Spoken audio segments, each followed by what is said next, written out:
देखो भाई, अगर आपको भी एसएससी जीडी 2027 में सिलेक्शन लेना है तो आपको भी 70 के आसपास तो क्वेश्चन सही करने ही पड़ेंगे। और अगर आप इतने क्वेश्चन सही नहीं कर पा रहे हो तो भाई बोल रहे हो कि आपका सिलेक्शन होगा भी, क्योंकि आपको पता है कि आप एसएससी जीडी में लगभग 50% वैकेंसी आप अग्नि वीडियो के लिए रिजर्व रहेंगे। तो सीधी सी बात है, अब ऐसे में सिलेक्शन लेना काफ़ी ज़्यादा मुश्किल है। मतलब अभी से पढ़कर सिलेक्शन ले सकते हो या फिर नहीं ले सकते हो, तो इसका आंसर है हाँ, आप सिलेक्शन ले सकते हो। बट भाई उसमें भी कुछ कंडीशन है कि अगर आप आज से डेली पढ़ते हो, कंसिस्टेंसी के साथ पढ़ते हो, और मैं आपको जो भी चीज़ें इस वीडियो में बताऊं तो आप डेफिनेटली आप सिलेक्शन की काफ़ी ज़्यादा नज़दीक पहुंच जाओगे मेरे भाई। तो भाई आज की इस वीडियो में मैं आपको ये सारी चीज़ें बताने वाला हूं कि आपको मैथ कैसे पढ़नी है, आपको रीजनिंग कैसे पढ़नी है, आपको हिंदी कैसे पढ़नी है, आपको जीएस कहाँ से पढ़नी है, और सबसे बड़ी बात आपको ये सारी चीज़ें फ्री में कहाँ से पढ़नी है। मैं आपको ए टू जेड सारी चीज़ें इसी वीडियो में यार बताने वाला हूँ। तो आप प्लीज़ यार चैनल को यार सब्सक्राइब कर देना, क्योंकि मैं आपसे कभी भी नहीं बोलता हूँ कि चैनल को सब्सक्राइब करूँ, बट यार मैं आपसे आज बोल रहा हूँ यार चैनल को सब्सक्राइब कर देना। अगर इस वाली वीडियो को 4 लोग देखें तो 4 लोग यार सब्सक्राइब कर देना, ठीक है। तो हम करते हैं अपनी वीडियो को स्टार्ट। तो भाई देखो, सबसे पहले हम लोग अपनी बात करते हैं मैथ के बारे में कि आखिरकार आपको मैथ को कैसे पढ़ना है, आपको मैथ को कहाँ से पढ़ना है। तो भाई सबसे पहले आपको एक बार अपना सिलेबस तो पूरा 100% कंप्लीट करना ही पड़ेगा। आपको साइड में स्क्रीनशॉट दिख रहा होगा, ये है अपना मैथ का कंप्लीट सिलेबस, ठीक है। अब उसके बाद आपको ये सारा सिलेबस को एक बार आपको कर लेना है कंप्लीट। आपको कहाँ से करना है कंप्लीट वो अभी मैं आपको बाद में बता दूंगा। पहले मैं आपको मैथ के कुछ इंपॉर्टेंट चैप्टर हैं, जैसे कि यहाँ पर लिखा है हाई वेटेज टॉपिक, ठीक है। तो वो सबसे पहले नंबर पर आता है प्रॉफिट लॉस और डिस्काउंट की। अगर आप 2026 में पेपर देखोगे तो आपको प्रॉफिट लॉस और डिस्काउंट से आपको हर एक शिफ्ट में 2 से 3 क्वेश्चन आपको मिल जाएंगे, ठीक है। फिर उसके बाद परसेंटेज का और रेशियो का आपको इसके भी 2 से 3 क्वेश्चन मिल ही जाएंगे, ठीक है। उसके बाद टाइम एंड वर्क, इसके आपको लगभग 2 सवाल मिल जाएंगे हर शिफ्ट में। टाइम स्पीड एंड डिस्टेंस, भाई ये चैप्टर बहुत इंपॉर्टेंट है। आपको इस वाले चैप्टर से भी लगभग हर एक चैप्टर में 2 सवाल देखने को मिल रहे हैं, ठीक है। उसके बाद मेंसुरेशन 2D 3D, भाई इसमें आपको इस वाले टॉपिक से भी आपको हर एक चैप्टर में 1 से 2 क्वेश्चन देखने को मिल रहे हैं। और भाई बिल्कुल ईजी क्वेश्चन, सिर्फ और सिर्फ फॉर्मूला बेस्ड क्वेश्चन। अगर आपको फॉर्मूला याद है तो आप इन क्वेश्चन को इजीली कर सकते हो। उसके बाद कुछ और चैप्टर है, जैसे कि कंपाउंड इंटरेस्ट, सिंपल इंटरेस्ट और एवरेज अपना हो गया, और number system, LCM HCF, simplification. हाँ भाई सिंप्लीफिकेशन, भाई आपको इस बार भाई सिंप्लीफिकेशन पर बहुत ही ज़्यादा इसको अच्छे से पढ़ना है, क्योंकि भाई इसको मैंने यहाँ पर जरूर लिखा है 1 से 2 सवाल, बट भाई 2026 में किसी किसी शिफ्ट में 3-3 और 4-4 सवाल भी थे। तो भाई इसलिए मैं आपसे बोलूँगा आपको सिंप्लीफिकेशन आपको इनको अच्छे से पढ़ना, ठीक है। अब भाई इसका ये नहीं है कि मैंने अभी यहाँ पर जितने चैप्टर पढ़े हैं आप सिर्फ इन्हीं को इसका ये नहीं है कि मैंने यहाँ पर मैंने जितने चैप्टर लिखे हैं आप सिर्फ इन्हीं को पढ़ो, नहीं भाई। आपको एक बार सिलेबस तो सारा कंप्लीट करना ही पड़ेगा, लेकिन उसके बाद आपको इन चैप्टर पर बहुत ही ज़्यादा ध्यान देना है, और आखिर के टाइम पर आप सिर्फ इन्हीं चैप्टर को रिवाइज कर लेना, बस आपका इजीली काम हो जाएगा। तो अब हम बात करते हैं कि आखिरकार आपको अब मैं आपको मैथ की सारी कंप्लीट स्ट्रेटजी बताता हूँ कि आपको आखिरकार मैथ को कहाँ से पढ़ना है, कैसे पढ़ना है, वो क्या क्या चीज़ें करनी है, ठीक है। तो देखो भाई, आपको भाई मैथ को पढ़ने के लिए आपको कहीं नहीं जाना है, आपको यूट्यूब पर जाना है और आपको वहाँ पर लिखना है मैथ बाई दीपक भाटीजा, ठीक है। तो आपको वहाँ पर लगभग 96 वीडियो हैं, तो उस वाली प्लेलिस्ट में, तो आपको उस वाली प्लेलिस्ट से आप अपने मैथ को कंप्लीट कर सकते हो। देखो भाई, मैं आपको जो भी जो भी चीज़ या फिर जो भी प्लेलिस्ट बताऊंगा, मैं उसकी लिंक अपनी वीडियो के डिस्क्रिप्शन में डाल दूंगा। तो आप वहाँ से उस प्लेलिस्ट को देख लेना, और आप उस पर इजीली पहुँच जाओगे, ठीक है। देखो भाई, आपको एक बार अपना सिलेबस तो भाई कंप्लीट करना ही पड़ेगा। अगर आप सिलेबस कंप्लीट नहीं कर पाते हो ना भाई, तो ऐसे में सीधी सी बात है, तो आप मैथ में 20 में से 20 नहीं कर पाओगे। और अगर आप मैथ, रीजनिंग और हिंदी, अगर आप इन 3 सब्जेक्ट में अगर आप 20 में से 19-20 क्वेश्चन सही नहीं कर पाओगे, तो भाई आप डेफिनेटली आप सिलेक्शन से दूर जाओगे। तो इसलिए मैं आपसे बोला हूँ, मैथ एक ऐसा सब्जेक्ट है जिसमें आप 20 में से 20 सही कर सकते हो। आपकी भले ही मैथ कितनी वीक हो, तो देखो आपको डेली 2 से 3 वीडियो देखनी ही पड़ेंगी, ठीक है। देखो अभी मान लीजिए, मुझे नहीं पता कि आप ये वाली वीडियो कब तक देख रहे हो, लेकिन मैं अभी जिस समय अपनी वीडियो को ये शूट कर रहा हूँ, तो अभी से लगभग आपका अगस्त आधी है, ठीक है। अगस्त आपका आधी है, उसके बाद सितंबर, अक्टूबर, नवंबर, दिसंबर, लगभग आपके पास 4.5 या 5 महीने हैं। लेकिन आपको सिलेबस को लगभग ये आपके पास अगस्त है और सितंबर और अक्टूबर, यानी कि आपको अक्टूबर के लास्ट तक आपको सिलेबस कंप्लीट करना है। आपके पास लगभग 60 के आसपास दिन है, 60 से भी ज़्यादा ज़्यादा दिन है। लेकिन आपको डेली 2 से 3 वीडियो देखनी है, और आपको वीक में 5 दिन वीडियो देखनी है, ठीक है। उसके बाद सैटरडे और संडे आपको इन 2 दिन में क्या करना है, आपने वीक में जो भी पढ़ा है आपको उसका सिर्फ करना है रिवीजन, और आपकी उसको ये करनी है आपको प्रैक्टिस। अब आप सोचोगे कि भाई हम प्रैक्टिस कहाँ से करेंगे। देखो भाई, आपने उस वीक में आपने जो भी चैप्टर पढ़ा है आपका उसका मॉक लगाना है, और आपको मॉक कहाँ से लगाना है भाई, टेक्स्ट बुक पर। क्योंकि देखो भाई, आप टेक्स्ट बुक पर लगा सकते हो, अगर आपके पास कोई किताब है आप किताब से भी लगा सकते हो, ठीक है। अगर आपके पास RWA की बुक हैगी ना तो अच्छी बात है, अगर नहीं है भाई, अरे आपका भाई है ना भाई, आप टेलीग्राम पर आओ, मैं आपको सारी की सारी PDF दे दूंगा। आप वहाँ से भी मतलब चैप्टर वाइज अपनी मतलब सिलेबस या मैं आपको सारे सवाल मिल जाएंगे, तो आप वहाँ से भी मतलब सारी चीज़ें ये कर सकती हो। और अगर आपको टेक्स्ट बुक पर भी मॉक लगाना है तो भाई आपको मैं तो भैया ये कहूँगा कि आप टेक्स्ट बुक पर चैप्टर वाइज मॉक जरूर लगाना। और मैंने इसकी भी लिंक दे दी है, और हमारा आप ये वाला मतलब इस वाली कोड का जरूर यूज़ करना। इससे आपका थोड़ा बहुत मतलब ऑफर मिल जाएगा, लगभग 50-60 रुपये का, ठीक है। तो ऐसे करके आप लोग ये सारी चीज़ें कर लेना। और हाँ देखो, जब आप प्रैक्टिस सेट और मॉक टेस्ट आप तभी लगाना जब आपका 50 से 60% सिलेबस आपका मैथ में हो जाए कंप्लीट। ये जो मैं मॉक टेस्ट की बात कर रहा हूँ, ये मैं फुल मॉक टेस्ट की बात कर रहा हूँ, ठीक है। उसके बाद ही लगाना, ठीक है। और हाँ, सबसे इम्पोर्टेंट बात, आपको हर एक चैप्टर के बाद उसी चैप्टर का मॉक लगाना है। मैंने ये चीज़ भी यहाँ पर लिख दी है, और मैंने यहाँ पर क्वेश्चन में टेक्स्ट बुक भी लिख दिया है। उसके बाद जो क्वेश्चन मॉक टेस्ट में प्रैक्टिस सेट में आपसे ना आए ना, तो उसके लिए आप एक अलग से कॉपी बना लो, उसमें लिख लिया करो। मैंने भी मेरी वहाँ पर एक कॉपी रखी है ना, तो मैंने भी मैथ की, हिंदी की, रीजनिंग की और GS की मैंने अलग कॉपी बनाई है। जो मुझे नहीं आता है क्वेश्चन तो मैं उसको उसी कॉपी में लिख लेता हूँ, और मैं उसको बार बार करता हूँ, और वो दोबारा क्वेश्चन कभी भी मॉक में या फिर कहीं दिखता है तो यार वो अपने आप तुरंत पेन चल जाती है कि हाँ ये क्वेश्चन ऐसे होगा, ठीक है। तो आपको भी यही करना है। तो यही थी हमारी मैथ की स्ट्रेटजी। और उसके बाद हम बात करते हैं हम अपनी रीजनिंग के बारे में, कि आखिरकार आपको रीजनिंग कहाँ से पढ़नी है। तो सबसे पहले आपको रीजनिंग का सिलेबस करना है कंप्लीट। सिलेबस कंप्लीट करने के लिए यूट्यूब पर बैच है एक, रीजनिंग भाई राहुल सर की, यहाँ के करना, मुझे शायद सर जी का नाम पता नहीं है। हाँ शायद राहुल नाम है, ऐसे कुछ नाम है सर जी का। तो आपको जाना है यूट्यूब पर, लिखना है रीजनिंग बाई परमवीर व्यास, ठीक है। तो आपको वहाँ पर रीजनिंग की प्लेलिस्ट मिल जाएगी। तो मैंने इसकी भी लिंक अपनी वीडियो के डिस्क्रिप्शन में डाल दी है। आपको इसमें लगभग 60 के आसपास वीडियो मिल जाएंगी। तो आपको इन सारी वीडियो को देख लेना है। भाई आपको रीजनिंग का सारा काम प्रैक्टिस का है। आप रीजनिंग में जितना ज़्यादा प्रैक्टिस करोगे, आप मतलब आपके उतने ज़्यादा अच्छे इसमें नंबर आएंगे, ठीक है। तो आपको रीजनिंग की भी डेली 2 से 3 वीडियो देख लेना है, क्योंकि देखो रीजनिंग ज़्यादा मुश्किल नहीं होती है, इसको हर कोई कर लिया जाता है, ठीक है। लेकिन उसके बाद मैं आपको कुछ इंपॉर्टेंट चैप्टर मतलब बता देता हूँ, जिनसे आपको कुछ ही चैप्टर से लगभग आपके 20 में से 15 सवाल वैसे ही दिख जाएंगे। जैसे कि नंबर 1 पे आता है सीरीज, ठीक है, नंबर सीरीज और अल्फ़ाबेट सीरीज। इसकी अगर आप देखोगे 2026 में, तो 4 से 7 सवाल, ठीक है। किसी शिफ्ट में 4 सवाल, किसी में 5, 6, 7 ऐसे शिफ्ट, मतलब एक शिफ्ट में इतने सवाल थे नंबर सीरीज से और अल्फ़ाबेट सीरीज मतलब सीरीज से, ठीक है। तो उसके बाद हम बात करते हैं अपना कोडिंग डिकोडिंग। इससे भी लगभग हर एक शिफ्ट में लगभग 2 सवाल थे। और उसके बाद अपना आ जाता है एनोलॉजी। इससे के भी लगभग 2 सवाल थे, सिटिंग अरेंजमेंट और ब्लड रिलेशन और डायरेक्शन टेस्ट और सिलोजिज्म, क्यूब एंड डाइस और नॉन वर्बल रीजनिंग, ठीक है। इसमें होता क्या है, इसमें मतलब दर्पण प्रतिबिंब, जल प्रतिबिंब, और इसमें मतलब पेपर फोल्डिंग वगैरह, मतलब पेपर को हमने मतलब ऐसा काटा, उसमें हमने ऐसा चित्र बनाया है, तो बाद में कैसा मतलब डायग्राम बनेगा, ये सारी चीज़ें होती हैं। आप मतलब इन सारी चीज़ों को बिल्कुल ईजिली कर लोगे, ठीक है। और जब आप अपना एक बार सिलेबस कंप्लीट कर लें, उसके बाद आपको यूट्यूब पर ही आपको मतलब RW के जो भी मॉक टेस्ट चले ना, मैं सॉरी जो प्रैक्टिस टेस्ट चले ना, तो आपको इन्हीं को लगाना है। और आपको बस इसका सेक्शनल मॉक लगाते रहना है। आपकी रीजनिंग इतने में ही ईजिली कंप्लीट हो जाएगी, और आप इसमें बस आराम से भाई आराम से 20 से 20 कर सकते हो। बस आपको मॉक लगाना है। आपको जो क्वेश्चन आए उसकी आपको अलग से कॉपी बना लेनी है, और जो क्वेश्चन आए मतलब उसको उस कॉपी में लिखो, और उसको बार बार प्रैक्टिस करो।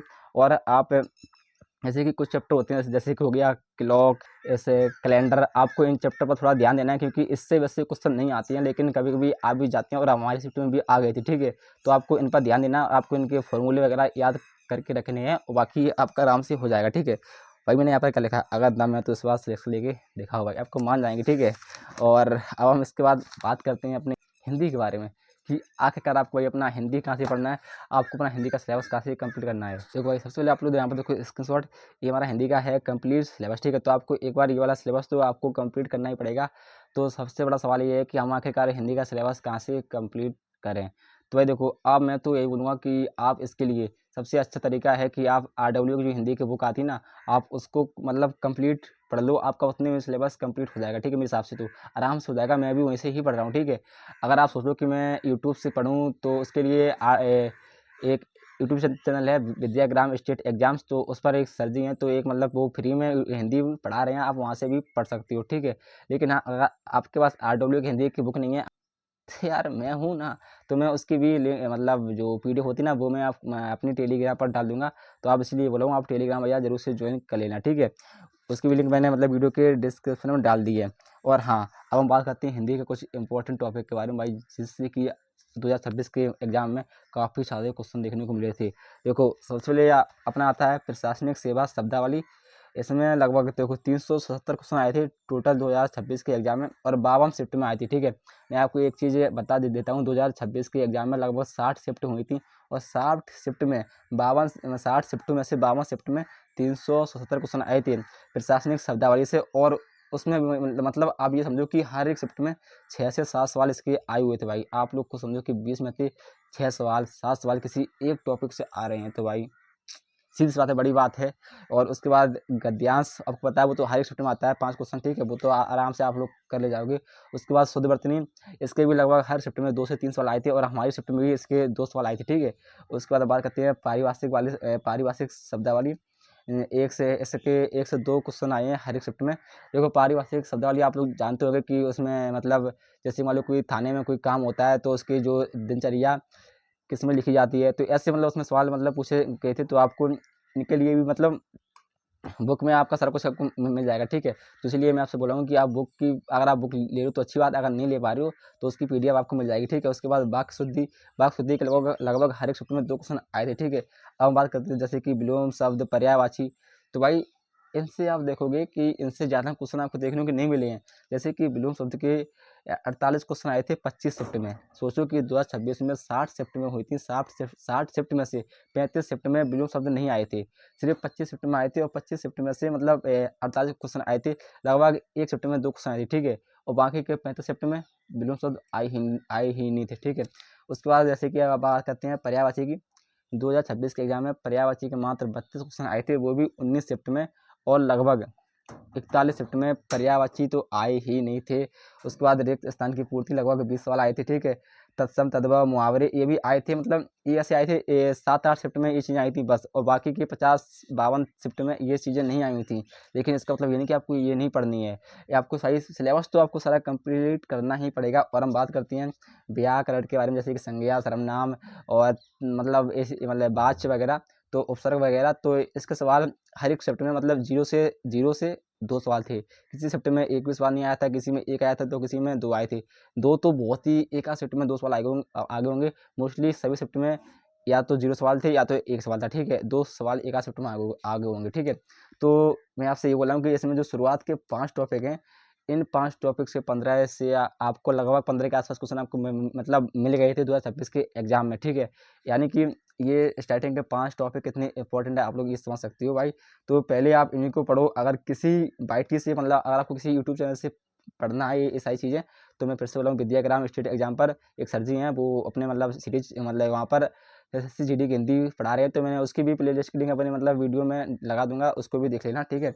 और हाँ भाई, मैंने यहाँ पर भी लिखा है कि ध्यान, आपको सिलेबस तो आपको हिंदी का कंप्लीट करना ही है। ऐसा नहीं है कि बिलों शब्द नहीं आ रहे हैं, मुहावरे नहीं आ रहे हैं, इनको नहीं पढ़ना भाई, पढ़ना है। क्योंकि अगर बाई चांस पैटर्न चेंज हुआ, अगर 2027 के एग्जाम में ये सारी चीज़ें आ गई, तो भाई दिक्कत में आ जाओगे भाई। क्योंकि हमारे साथ भी ऐसा हुआ था रीजनिंग में। मैंने रीजनिंग में क्लॉक चैप्टर, कैलेंडर चैप्टर मैंने नहीं पढ़े थे, और मेरी शिफ्ट में आ गए थे इनके सवाल भाई। पहले नहीं आते थे, पर जब हमारी बारी आई तब आ गए। अब भाई मेरी फटके 4 हो गई, क्योंकि वो सवाल मैंने नहीं कर पाए थे, ठीक है। मैंने तुक्का मारा था, इसलिए वजह से मेरे 17 क्वेश्चन थे सही मेरे 2026 के एग्जाम में रीजनिंग में, क्योंकि मेरा क्लॉक का और कैलेंडर का मैंने नहीं करवाया था, ठीक है। तो भाई अब हम बात करते हैं अपनी जीएस के बारे में। भाई जीएस में सच बोलूँ तो सबकी मतलब इसमें सबको प्रॉब्लम होती ही है, मेरे को भी होती है, आपको भी होगी ही। पर बट भाई आपको डरना नहीं है, क्योंकि भाई यहाँ पर जो बंदा डर जाता है ना, तो वो मतलब अंदर से डरता रहता है, वो डरता रह जाता है, और फिर बाद में उसके इसमें नंबर कम आते ही हैं। तो सोच ले हम यही बता दें कि इसमें जीएस में आता क्या क्या। जैसे कि अपना हिस्ट्री हो गया, पॉलिटी, जियोग्राफी, इकोनॉमिक्स, स्ट्रेटेजी के, और करंट अफेयर्स और साइंस, ये सारी चीज़ें आती हैं अपने जीके में, ठीक है। अब हम बात करते हैं कि 2026 के एग्जाम में मतलब कौन कौन सी सब्जेक्ट से कितने क्वेश्चन आए थे। अगर हम हिस्ट्री से बात करते हैं, तो लगभग 2 सवाल आए थे हर एक शिफ्ट में।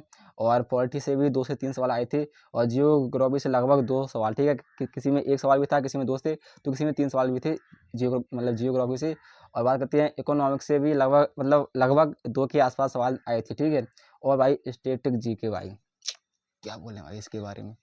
भाई अगर आप स्टैटिक जीके नहीं पढ़ रहे हो और आप सोचो कि हम जीएस में 20 में से 12 सही कर दें, तो आप 12 सही भी नहीं कर पाओगे अगर आप जीएस में स्टैटिक जीके नहीं पढ़ोगे भाई। तो भाई स्टैटिक जीके जरूर अच्छे से पढ़ना, किसी अच्छे टीचर से पढ़ना। मैं आपको बताऊंगा ना सारा कुछ, आपको दिक्कत नहीं लेनी, ठीक है। और भाई करंट अफेयर से भी लगभग हर एक शिफ्ट में 2 से 3 सवाल थे, और साइंस में भी लगभग किसी में 1 सवाल था, किसी में 2 थे, किसी शिफ्ट में 3 सवाल थे, और किसी शिफ्ट में सवाल मतलब थे लगभग, मतलब हर एक शिफ्ट में साइंस के सवाल थे, तो किसी में 1 थे, किसी में 2 थे, मतलब ऐसे थे, ठीक है। तो ठीक है भाई, अब हम बात करते हैं कि आखिर आपको इसका सिलेबस कहाँ से कंप्लीट करना है।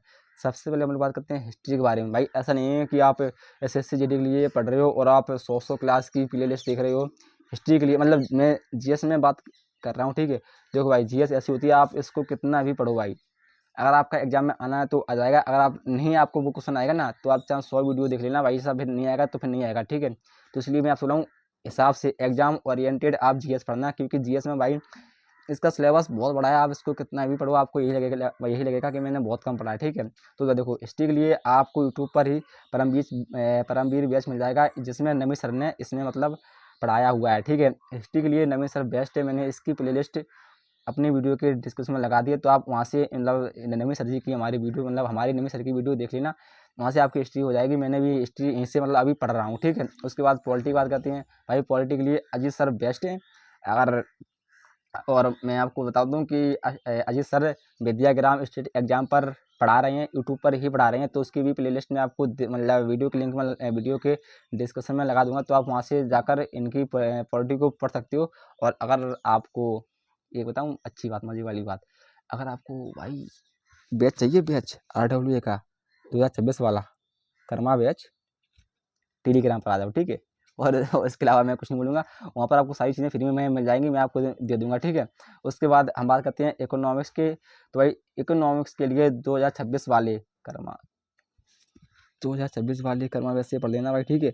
मैंने टेलीग्राम पर डाल दिया है, आप समझ जाओ, ठीक है। हाँ, और भाई अगर RW वाले कोई भी टीचर वीडियो देख रहे हैं तो भाई यार इसको वीडियो पर कॉपीराइट नहीं मारना यार, किसी का भला हो जाएगा, क्योंकि 2026 वाला बैच आपका वैसे भी मतलब पुराना हो गया है, अगर उससे किसी को पढ़कर फ़ायदा हो रहा है भाई वो जाने दो, वैसे भी हम आपके स्टूडेंट हैं, मत करना, ठीक है। और जो टेलीग्राम पर जो मतलब जिस चैनल पर ये सारी चीज़ें डाली हुई हैं, तो सर जी उसको भी मतलब देख लेना, ठीक है, क्योंकि उससे हम जैसे स्टूडेंट का ही भला हो रहा है फ्री में, स्टूडेंट आपके ही हम, ठीक है। और उसके बाद बात करते हैं हम करंट अफेयर्स के लिए। तो इसके लिए आप RW पर मंथली क्लास लेते रहो, इससे आपका आराम से हो जाएगा करंट अफेयर्स के लिए। और साइंस में लगभग 2 सवाल आते हैं, आपको साइंस के लिए बहुत बड़ी बड़ी क्लासें नहीं देखनी है, आपको इसको कंप्लीट करने के लिए आपको सिर्फ मैराथन देखनी है, आपको यूट्यूब पर 1 शॉट मिल जाएंगे, आपको उनको देख लेना और PYQ लगा लेना, ठीक है। आपको साइंस के PYQ लगाने हैं, कहाँ से लगाने हैं, टेक्स्ट बुक पर लगाओ, मैंने लिंक तो दे रखी है, और हमारा कोड यूज़ करना, क्योंकि आपको उससे 50 से 60 रुपये का मतलब डिस्काउंट मिल जाएगा। तो मतलब इन सब के बाद आपको प्रैक्टिस सेट लगाने हैं, ठीक है। आपको अक्टूबर तक अपना सिलेबस करना है कंप्लीट, अक्टूबर के बाद नवंबर दिसंबर, इन 2 महीने आपको अपने मतलब प्रैक्टिस सेट लगाने हैं। और आपको अपने फुल मॉक अक्टूबर से लगाने स्टार्ट कर देने हैं, फिर आपको नवंबर दिसंबर अच्छे से लगानी है मॉक।